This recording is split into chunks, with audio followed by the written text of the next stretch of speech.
sides of the cap is actually. Okay. First thing on the list are these mechanics gloves here. Now you can. We're gonna have clips on the ends here.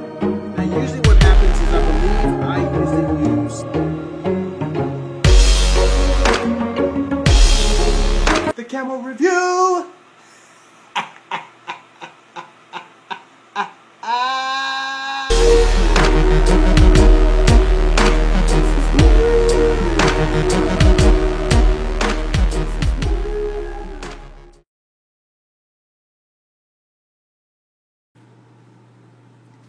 Alright guys, so what you see in front of me now are what we like to call in the hammock world Zingit. This is Zingit rope, and there's different types of similar rope like this, but this is called Zingit rope. It's 1.75 millimeter rope. It's approximately 12 feet long, which is the same distance as my tree straps, if you remember. I acquired this setup, which I'm about to tell you, again, from Dutchwear.com. They're about $33 for the pair here. And it's an extra $5 charge if you want the actual stingers on the end there, but I'm going to get to that in a minute. But it's about $33 is what you actually pay for these as a pair. They both come in. Just the stinger themselves, okay, the stingers themselves come in at 3.4 grams apiece, and I believe these are both titanium. Now the way this works is, as you can see, the Zingit rope is actually knotted or looped on the end there. I forget the actual terminology, guys, forgive me. There's a lot of information in this video. And the other end is just the rope itself. Okay? So essentially what happens is, and I'll show you in the video, this will get brought around and this will get tied around this guy. Now you can also go to Dutchwear.com, and if you look up stingers, hammock stingers, Dutch has a video that shows you exactly how these guys work. But essentially once you clip it into your hammock suspension like this, you take your rope, you wrap it around your tree, you bring your rope back here, and then you're going to do a wrap around this guy here, kind of like if you're at a boat dock. You wrap it around that guy a couple of times, cinch it, and you're good to go. And you got two of those guys, one on each side of the hammock.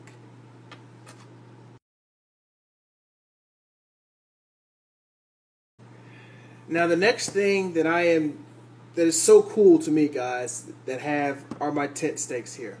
Okay, I got these tent stakes at x3anchorstake.com. I spent probably about 2 weeks looking through reviews of different tent stakes, and what they did when they were pulled and forced in different directions, and all this other stuff. And these are the stakes that I decided to go with. These are, like I said, X3 anchor stakes. First of all, let me give a shout out to MMI Outdoors. I'm going to put a link across the screen here. MMI Outdoors, and I'll put one in the description below. But these are the guys that did the video on this. If you don't know, go to MMIOutdoors.com and look for the review for camping stakes.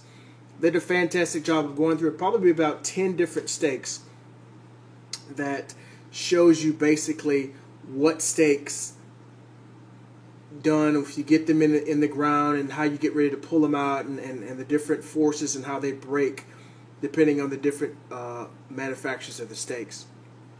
This is a 9-inch stake.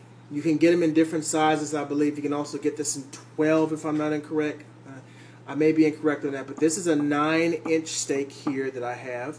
For the hammock setup that I'm going to be using with the Nano, you'll need 2 of these guys. They currently use these stakes. These are military grade. They use them in the Marines and Army Special Forces. These are extremely durable, guys. They are spiraled flukes. As you can see, it's not like your normal tent stake where it's just one straight bar down into the ground. These are spiral flukes, spiral fluked shafts, excuse me. And these hold in the ground like you would not believe. What keeps them in the ground is the spiral of them. So basically what happens is when this goes in the ground, it's gripping the earth as it goes in. When you bang this guy in, it's gripping it. So you just can't yank it out of the ground like that. You have to use what they call a lift and twist removal. These guys each are 8 ounces per stake, which comes into a total of 1.6 ounces for both stakes you're going to need for this setup. It comes with a utility head, as you can see here, which allows you to use a multi-tool to absolutely remove this. So basically you can untwist this guy out of the ground to get it out. You don't want to yank it. You can try to yank it out, but I'm telling you guys, it's not going to be pretty. This thing is in the ground good. So you want to basically use a twisting motion, what they call a lift and a twist removal.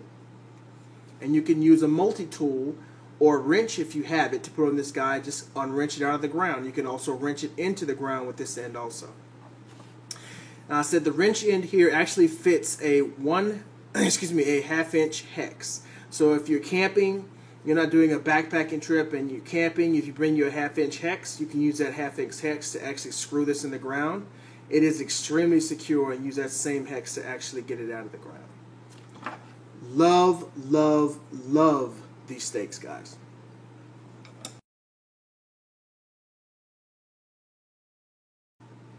Now the last and final component is the actual dry sack itself. Now this was actually part of a 3-bag system that I bought a long, long time ago from your favorite huge superstore. I'm not going to say the name of that store.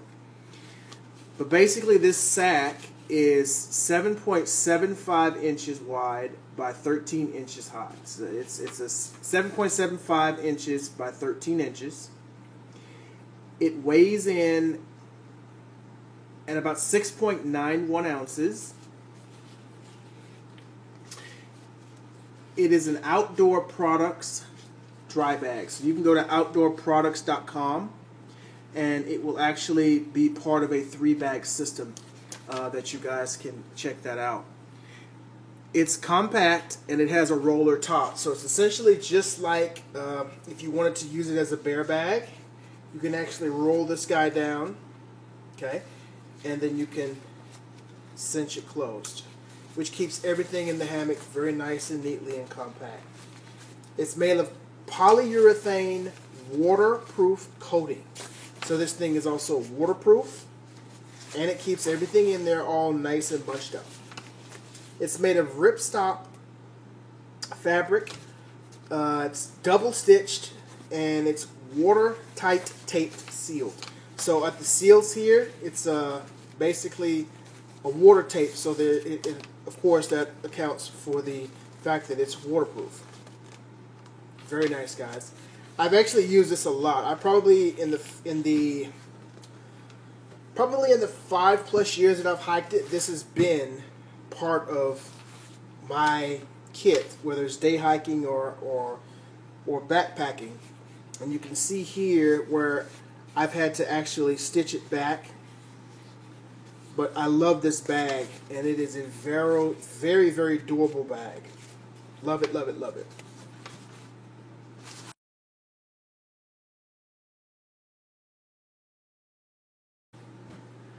Alright guys, so I have explained to you the components of my day hiking hammock setup, if you will. Anywhere from a 5 to 12 mile day hike. But all that information I just gave you don't really mean nothing if you don't know how it works in reality, right? In the real world setup, correct? So let's go set this thing up outside, and I'm going to show you each one of the components and how everything works. And you can do that aha